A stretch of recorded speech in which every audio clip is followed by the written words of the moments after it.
Hey guys, welcome back to my channel. I'm basically Bensky, and this is part of my series of 3D printing 101 for absolute beginners. Now, if you saw the intro video, you know that I want to be as in-depth as I humanly can, which means there's going to be a lot of redundant information for a lot of people who have been 3D printing for either a long time or for even a short amount of time. And again, this is to help people who have no idea what's going on and just really want help. So whether you have gotten your first 3D printer or you're about to purchase your first 3D printer, that's what the series is for. And so please, guys, comment down below what questions you have, so then that way I know exactly how to cater some of this information that I'm going to be throwing at you guys more and more. All right, so right off of the bat, you're probably looking at getting a new 3D printer, or you've gotten your own new 3D printer. And there's going to be two main types of 3D printers that most of us hobbyists or people who even want to get into this for a small business are going to get into. And the two main types are FDM printers and resin printers. Now, what is an FDM printer? Fused deposition material, isn't that what it is? Deposition material. One FDM printer is this classic printer that you see that uses the filament spools or the plastic spools to feed into the machine that then creates your product or your object layer by layer by layer. FDM stands for fused deposition material. I'll be honest with you guys, I don't actually know what that means. I just know that it means that's the kind of 3D printer that takes filament spools and turns them into the object that you want. And this is one of those filament spools. This is from a company called New Makers.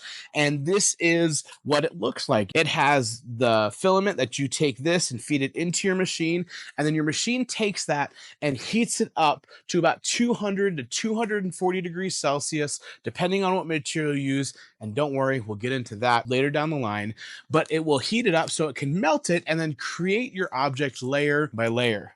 And then eventually you get something like this cute little axolotl wiggle guy. This guy is absolutely adorable. Look at him. He's just happy to see everybody. And so those are FDM printers, or I just like to call filament printers. So that's one type. That's the main type that most 3D printing hobbyists and people are going to use. But there is the other side, which is resin printing. Now, what resin printing is it takes a liquid, which is the resin, and you put it in a vat. And then what happens is your machine also prints that layer by layer, but it uses a UV light to quickly cure each layer so that you can move on to the next layer and then have your print done. One of the big differences between FDM printing and resin, other than the fact that we're using filament rolls versus a liquid, is that resin printing is extremely high detailed. So again, even if we look at this little guy right here, you can see he has layer lines. There's some lines in there. It looks really good. Don't get me wrong. This is one of the better things that I've done, but you can still see those defined layer lines in there. With resin printing, though, you get incredible detail. You can even see his skin detail of his 5 o'clock shadow in here without those layer lines. And we look even on the back, you can see the ripples in his jacket. This is supposed to be a leather jacket. The detail in resin printing is absolutely incredible. Now, again, there are going to be some other 3D printers. There are 3D printers that print metal. There's even 3D printers that print concrete for homes. But again, we're going to focus on these two because they're going to be the main types of 3D printers that a lot of you are going to get a hold of. And honestly, that's also where my knowledge starts and stops, is with those two types of printers. So let's talk more about the FDM printers or the filament printers. So the filament printers, again, are going to require you to have spools of filament, and they're going to require you to know how to get the software installed onto your computer, and then how to use that software to tell the 3D printer how to run. And that will be true for resin printing as well. We'll get into this in the next video, but what you're going to want to do is make sure you know which slicing software you're going to use. The slicing software is the software that's used on your computer to be able to take an object and make it into a 3D printable code that your 3D printer can read and then utilize to 3D print. The reason it's called slicing software is because it takes this object from one space, which is a digital 3D file, and then it quite literally slices it into each layer.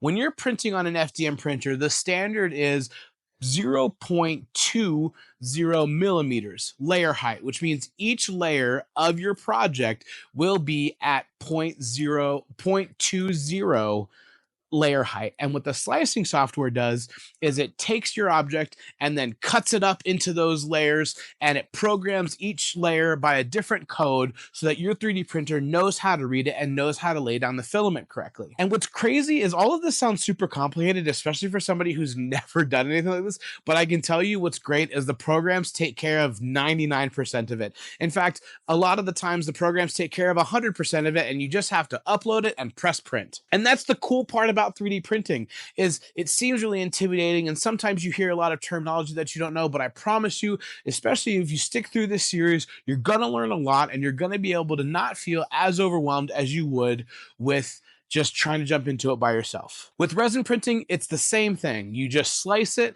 and you program it, and then you send it over to your printer, and it's good to go. Now, there are different printing options, or now there are different slicing options for resin versus FDM.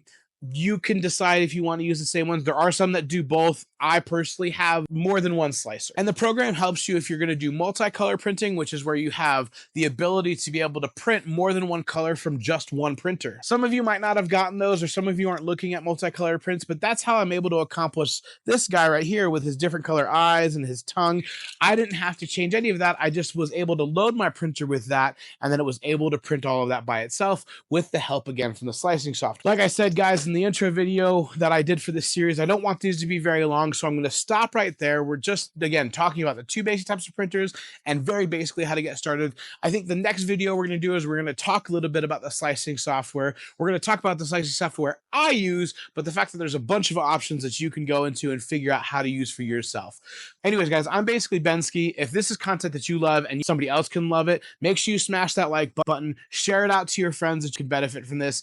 Again, remember to comment down below what you want to know or what things are confusing you in the 3D printing world, and make sure you subscribe to the channel. Mistakes make magic, baby.